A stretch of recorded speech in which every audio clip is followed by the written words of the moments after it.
আসসালামু আলাইকুম। আহনাফের রান্নাঘরে আপনাদের সবাইকে স্বাগতম। আমি আজকে আপনাদের করে দেখাবো মসুর ডাল দিয়ে হাতে মাখা পুঁই শাকের লোভনীয় এক রেসিপি। ডাল দিয়ে পুঁই শাকের রেসিপি এমনিতেই অনেক মজা লাগে। অনেক সহজে কিভাবে ডাল দিয়ে পুঁই শাকের রেসিপি করা যায় সেটাই আপনাদের সাথে শেয়ার করব। আশা করি আমার রেসিপিটা আপনাদের কাছে ভালো লাগবে। আমি এখানে 1 কাপ ডাল ভালোভাবে ধুয়ে নিয়েছি। 3 চামচ মরিচ গুঁড়া, 1 চামচ ধনিয়া গুঁড়া, 1 চামচ হলুদ গুঁড়া, জিরা, রসুন, পেঁয়াজ বাটা নিয়েছি, 1.5 চামচ করে নিয়েছি। 10-12টা মরিচ চিড়ে নিয়েছি আর বড় বড় 3টা পেঁয়াজ কুচি নিয়েছি। বড় সাইজের আলু একটা কিউব করে কেটে নিয়েছি। 2 আটি পরিমাণ পুঁই শাকের আগার অংশগুলো কেটে নিয়েছি। কড়াইয়ের ভেতরে পেঁয়াজ কুচিগুলো দিয়ে দিব, মরিচ গুঁড়া দিব, ধনিয়া গুঁড়া, যত শুকনো মশলাগুলো সবই একে একে দিয়ে দিব। বাটা মশলা আর স্বাদ অনুযায়ী লবণ দিয়ে দিব। সব মশলাগুলো হাত দিয়ে ভালোভাবে মেখে নেব কিছুক্ষণ।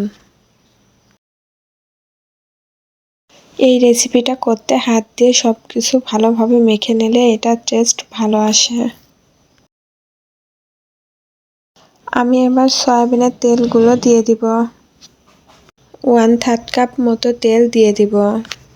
তেল দেয়া হয়ে গিয়েছে, ভালোভাবে সবগুলো উপকরণ মেখে নেব। এই সময় যদি আপনাদের মনে হয় তেলটা কম হয়েছে আপনারা চাইলে আর একটু দিতে পারবেন। আমার তেলের পরিমাণটা একটু কম মনে হচ্ছে, এই জন্য আমি আর 2 টেবিল চামচ তেল দিয়ে দিব। আমার মশলাগুলো ভালোভাবে মেখে নেওয়া হয়ে গিয়েছে। ধুয়ে রাখা ডাউলগুলো দিয়ে দিব। আপনারা চাইলে রান্নার 10-15 মিনিট আগের ডাউলগুলা একটু পানি দিয়ে ভিজিয়ে রাখতে পারেন, সেক্ষেত্রে ডাউলগুলা খুব দ্রুত সিদ্ধ হবে। আপনারা একটু হাতে সময় করে এগুলো ভালোভাবে মেখে নেবেন। কেটে রাখা আলুগুলো দিয়ে দিব। আমি এখানে কেটে রাখা পুঁই শাকগুলো নিয়ে নিয়েছি। সব পুঁই শাকগুলো মশলার ভিতরে ভালোভাবে মেখে নেব। আপনারা একটু চেষ্টা করবেন পুঁই শাকের আগার দিকটা নিতে, ওইটা দ্রুত সিদ্ধ হবে আর খেতেও মজা লাগবে। আমার সবগুলো উপকরণ খুব সুন্দরভাবে মেখে নেওয়া হয়ে গিয়েছে আর পুঁই শাকগুলো অনেকটা কমে গিয়েছে। আমার এগুলো রেডি হয়ে গিয়েছে, এবার আমি এগুলো চুলাতে দিব।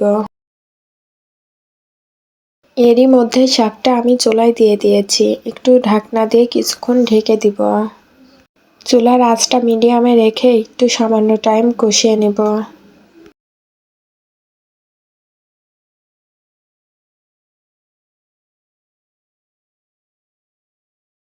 কিছুক্ষণ নেড়ে চেড়ে একটু ঢাকনা দিয়ে ঢেকে দিব।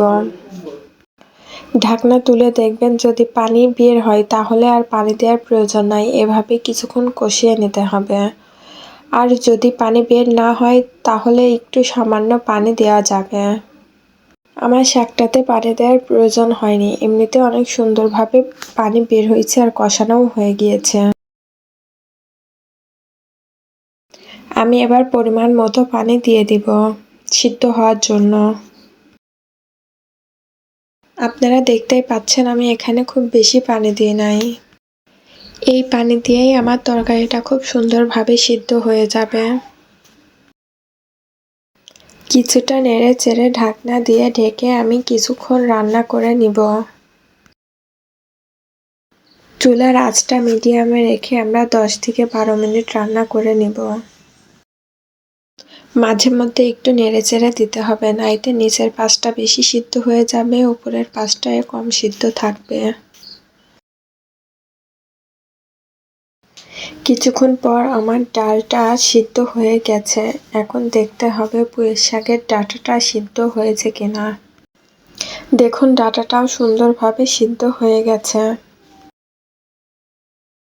কিছুটা সময় জাল দিয়ে ঝোলটা আমি শুকিয়ে নিব। আমার রেসিপিটা হয়ে গিয়েছে, আমি উপরে কিছু পেঁয়াজ ভাজি ছড়িয়ে দিয়েছি। আমার এই রেসিপিটা দেখতে কতটা লোভনীয় লাগছে। আমার রেসিপিটা আপনাদের কাছে কেমন লেগেছে অবশ্যই কমেন্ট বক্সে লিখে যাবেন। আমার চ্যানেলটি সাবস্ক্রাইব না করে থাকলে আমার চ্যানেলটি সাবস্ক্রাইব করে আহনাফের রান্নাঘরের পাশে থাকবেন। সবাইকে ধন্যবাদ জানিয়ে বিদায় নিচ্ছি। আল্লাহ হাফেজ।